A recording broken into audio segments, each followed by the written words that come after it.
Mustadrak al-Sahihayn, volume 3, hadith 4576. Lorsque le prophète sallallahu alayhi wa sallam est revenu de son pèlerinage d'adieu, il s'est arrêté à Ghadir Khoum, un point d'eau situé entre la Mecque et Médine. Et il dit « J'ai été invité », entre parenthèses sous-entendu à la mort. « J'ai été invité et j'y ai répondu. Je laisse parmi vous deux poids. L'un d'eux est plus grand que l'autre. Le livre d'Allah et ma descendance. Prenez garde à comment vous les traiterez après moi. Ils ne se sépareront jamais jusqu'à ce qu'ils me rejoignent au bassin. » Il dit alors « Certes, Allah est mon maître, et je suis le maître de tous les croyants. » Ensuite, il prit la main de Ali alayhi salam et dit « De qui je suis le maître, alors celui-là en est le maître. » Qu'Allah assiste celui qui l'assiste et qu'il soit hostile à celui qui lui est hostile. Et c'est un hadith sahih selon les conditions de Bukhari et de Muslim, et ces derniers n'ont pas jugé utile de le mentionner dans leur ouvrage respectif. Le hadith suivant est le même avec une légère modification à la fin où le prophète sallallahu alayhi wa sallam dit « Savez-vous que je suis autoritaire sur les croyants plus qu'ils ne le sont sur eux-mêmes » Entre parenthèses, conformément à la sourate 33, verset 6, le prophète a plus de droits sur les croyants qu'ils n'en ont sur eux-mêmes. Il dit cela à 3 reprises et les fidèles répondirent « oui ». Et le prophète sallallahu alayhi wa sallam dit « De qui je suis le maître, Ali en est le maître. Man kuntu mawla fa aliyun mawla. » Hadith toujours aussi authentique que le premier. Et vous savez ce qui s'est passé ce jour-là ? Kitab al-Fawaid de Ibn Akhimimi, c'est comme ça qu'il s'appelle. Hadith 468, rapporté par Abu Huraira. Celui qui jeûne le 18e jour de Dhul Hijjah, Allah lui inscrira 60 mois de jeûne. Et il s'agit du jour de Ghadir Khoum, celui où le prophète sallallahu alayhi wa sallam a pris la main de Ali alayhi salam et a dit « Ne suis-je pas le maître des croyants ?» Ils dirent « Oui, ô messager d'Allah ». Il prit alors la main de Ali et dit « Celui dont je suis le maître, Ali en est le maître. » Et Omar ibn al-Khattab dit à Ali « Félicitations, félicitations, ô Ibn Abi Talib, tu es devenu mon maître et le maître de tous les musulmans. » Et Allah Ta'ala a révélé « Aujourd'hui, j'ai parachevé pour vous votre religion. » Sourate 5, verset 3. Et ce hadith est également rapporté dans le Musannaf d'Ibn Abi Shayba dans le chapitre Fada'il Ali ibn Abi Talib. Omar ibn al-Khattab était conscient de ce qui venait de se produire, mais ce ne sont évidemment pas des sources dont on va vous parler. Soyez maintenant honnêtes et dites-moi s'il était approprié de la part de Omar de se présenter à la porte de Ali alayhi salam 2 mois après cet événement pour y mettre le feu et lui forcer de prêter serment d'allégeance à Abu Bakr. Pour plus d'informations à ce sujet, voilà la vidéo. Était-ce approprié ? Cet acte n'entre-t-il pas non seulement en contradiction avec la nature humaine, mais aussi et surtout avec tout ce qu'on vient de voir concernant la succession légitime de Ali alayhi salam dont Omar était témoin ? Et cette phrase, mes amis, « Man kuntu mawla fahada aliyun mawlah » a été relaté dans tellement de sources qu'il est clairement impossible de toutes les mentionner ici. Jami' al-Tirmidhi, Musnad Ahmad, An-Nasa'i dans Khasa'is al-Imam Ali à la page 76, qui est d'ailleurs un livre que vous devez absolument lire. Kanz al-Ummal, Tabarani dans Mu'jam al-Kabir, Tafsir ibn Kathir, Tafsir al-Tha'labi, Tarikh al-Tabari, Al-Isti'ab de Abdul Bir, Tarikh ibn Kathir, Sunan Abu Daoud, Jami' al-Usul de Shaybani, Fath al-Bari fi Sharh Sahih al-Bukhari, et je pourrais encore citer des sources jusqu'à demain s'il le faut, même Al-Silsila Sahiha de Al-Albani où il est dit, le prophète sallallahu alayhi wa sallam a dit à Ali alayhi salam, tu es le maître de tous les croyants après moi. C'est un hadith sahih authentifié par Al-Hakim et Ad-Dahabi.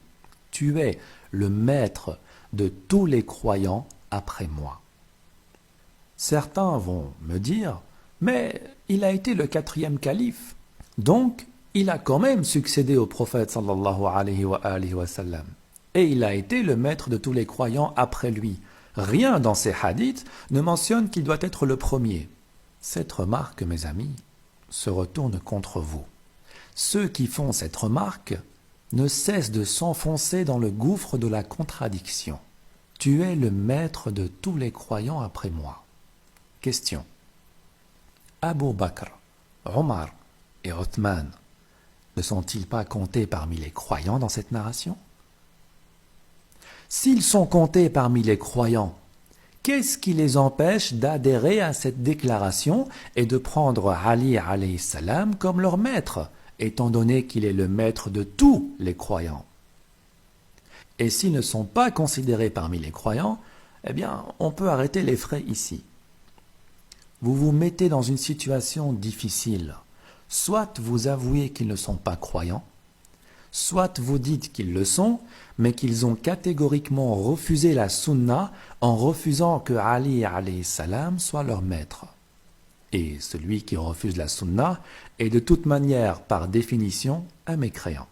Il vaudrait mieux pour vous de ne plus jamais faire part de cette remarque. D'autres diront que la terminologie Mawla ne veut pas dire maître, mais plutôt ami, qu'elle a en fait plus de 10 significations et qu'il est étrange que le prophète sallallahu alayhi wa sallam use d'un terme aussi incertain pour faire part d'une information aussi capitale que la succession. Eh bien, mes amis, cette remarque vient d'être démontée par plusieurs hadiths où il est clairement fait mention de successeur et non de Mawla.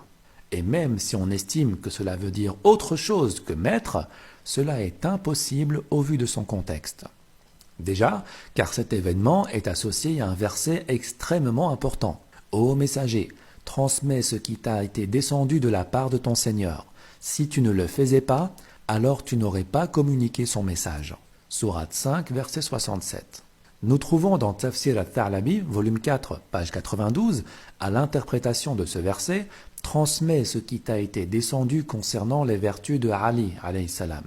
Lorsque ce verset est descendu, le prophète sallallahu alayhi wa sallam a pris la main de Ali alayhi salam et a dit « Man kuntu mawla fa aliyun mawla ».